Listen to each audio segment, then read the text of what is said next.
참 예수님, 오늘은 5월 18일 부활 제7주간 화요일입니다. 독서와 복음 말씀 봉독하도록 하겠습니다. 성부와 성자와 성령의 이름으로 아멘. 제1 독서입니다. 사도행전의 말씀입니다. 그 무렵 바오로는 밀레토스에서 에베소로 사람을 보내어 그 교회의 원로들을 불러오게 하였다. 그들이 자기에게 오자 바오로가 말하였다. 여러분은 내가 아시아에 발을 들여놓은 첫날부터 여러분과 함께 그 모든 시간을 어떻게 지냈는지 잘 알고 있습니다. 나는 유다인들의 음모로 여러 시련을 겪고 눈물을 흘리며 아주 겸손히 주님을 섬겼습니다. 그리고 유익한 것이면 무엇 하나 빼놓지 않고 회중 앞에서 또 개인 집에서 여러분에게 알려주고 가르쳤습니다. 나는 유다인들과 그리스인들에게 회개하여 하느님께 돌아오고 우리 주 예수님을 믿어야 한다고 증언하였습니다. 그런데 이제 나는 성령께 사로잡혀 예루살렘으로 가고 있습니다. 거기에서 나에게 무슨 일이 닥칠지 나는 모릅니다. 다만 투옥과 환난이 나를 기다리고 있다는 것은 성령께서 내가 가는 거울에서마다 일러주셨습니다. 그러나 내가 달릴 길을 다 달려 주 예수님께 받은 직무, 곧 하느님 은총의 복음을 증언하는 일을 다 마칠 수만 있다면 내 목숨이야 조금도 아깝지 않습니다. 이제 내가 두루 돌아다니며 하느님의 나라를 선포한 여러분 가운데에서 아무도 다시는 내 얼굴을 볼 수 없으리라는 것을 나는 압니다. 그래서 여러분 가운데 그 누구의 멸망에 대해서도 나에게는 잘못이 없다는 것을 나는 오늘 여러분에게 엄숙히 선언합니다. 내가 하느님의 모든 뜻을 무엇 하나 빼놓지 않고 여러분에게 알려주었기 때문입니다. 주님의 말씀입니다. 하느님 감사합니다. 복음 말씀입니다. 요한이 전한 거룩한 복음입니다. 그때 예수님께서는 하늘을 향하여 눈을 들어 말씀하셨다. 아버지, 때가 왔습니다. 아들이 아버지를 영광스럽게 하도록 아버지의 아들을 영광스럽게 해주십시오. 아버지께서는 아들이 아버지께서 주신 모든 이에게 영원한 생명을 주도록 아들에게 모든 사람에 대한 권한을 주셨습니다. 영원한 생명이란 홀로 참 하느님이신 아버지를 알고 아버지께서 보내신 예수 그리스도를 아는 것입니다. 아버지께서 저에게 하라고 맡기신 일을 완수하여 저는 땅에서 아버지를 영광스럽게 하였습니다. 아버지, 세상이 생기기 전에 제가 아버지의 앞에서 누리던 그 영광으로 이제 다시 아버지 앞에서 저를 영광스럽게 해주십시오. 아버지께서 세상에서 뽑으시어 저에게 주신 이 사람들에게 저는 아버지의 이름을 드러냈습니다. 이들은 아버지의 사람들이었는데 아버지께서 저에게 주셨습니다. 그래서 이들은 아버지의 말씀을 지켰습니다. 이제 이들은 아버지께서 저에게 주신 모든 것이 아버지에게서 왔다는 것을 알고 있습니다. 아버지께서 저에게 주신 말씀을 제가 이들에게 주고 이들은 또 그것을 받아들였기 때문입니다. 그리하여 이들은 제가 아버지에게서 나왔다는 것을 참으로 알고 아버지께서 저를 보내셨다는 것을 믿게 되었습니다. 저는 이들을 위하여 빕니다.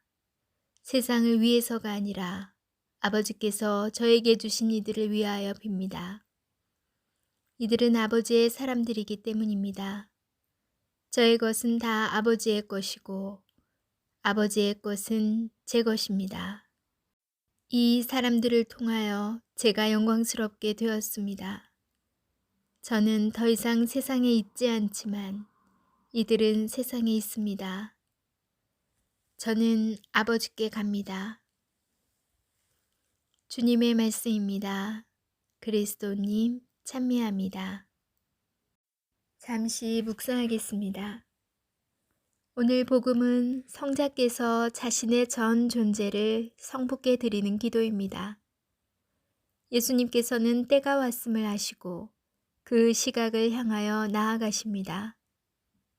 이때는 사람의 아들이 십자가의 고난을 통하여 순종과 겸손으로 이루어진 영광스럽게 되는 때이며 성자께서 성부를 영광스럽게 하시는 때입니다. 또한 성자를 보내신 성부께서 이끌어 주시어 우리가 영원한 생명을 얻고 하느님의 한없는 사랑을 거저 선물로 받는 때입니다. 흠없는 당신 자신을 하느님께 바치신 예수님께서는 우리가 날마다 성찬례를 통하여 당신의 생명에 동참하기를 바라십니다. 우리는 미사 안에서 믿음으로 주님을 알아봅니다. 미사 때 사제가 신앙의 신비여라고 말하는 순간은 얼마나 오묘하고 신비스러운 시간입니까? 사제가 신앙의 신비여라고 말할 때 우리는 주님께서 주시는 신비하고 거룩하며 기쁨으로 가득 찬 부르심에 동참하기로 다짐하며 주님께서 오실 때까지 주님의 죽음을 전하며 부활을 선포하나이다 라고 응답합니다. 이 응답에는 십자가와 부활로 길이 영광 받으시는 주님을 찬미하며 우리가 이 신비로운 때의 증인으로 살겠다는 다짐이 들어 있습니다. 단 한 번의 희생으로 우리의 죄를 씻으신 주님을 따라 그분의 말씀대로 살아가겠다는 다짐입니다. 우리는 감염병의 세계적 유행으로 매우 어려운 시대를 살고 있습니다. 미사에 참여하기도 성체를 모시기도 어려운 시기입니다. 그렇기에 죽기 전에 단 한 번이라도 성체를 모시는 것이 소원이었던 순교자들의 신앙심을 배우게 됩니다.